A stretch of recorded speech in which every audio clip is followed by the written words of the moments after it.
How to send video messages on WhatsApp.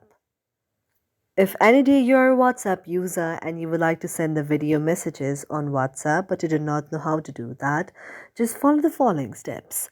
For this, first of all, you have to launch the very WhatsApp application on your mobile device. After you find WhatsApp application on your very mobile device, now what you can do is you have to tap on the very person to whom you would like to send the very WhatsApp message.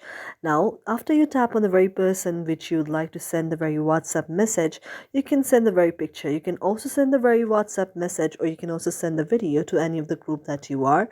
After you find there, now you can see the interface like this. Here you can tap on the option of your gallery, and after that you can go to the option of all videos, and after tapping on all videos from here, now you can tap on any other video like this, and after that you can send it on the very channel by going to the option of the send here, and you can send the very video to the very group or any of the individual on WhatsApp. Thank you for watching our video, and if you really like it, do not forget to subscribe our channel.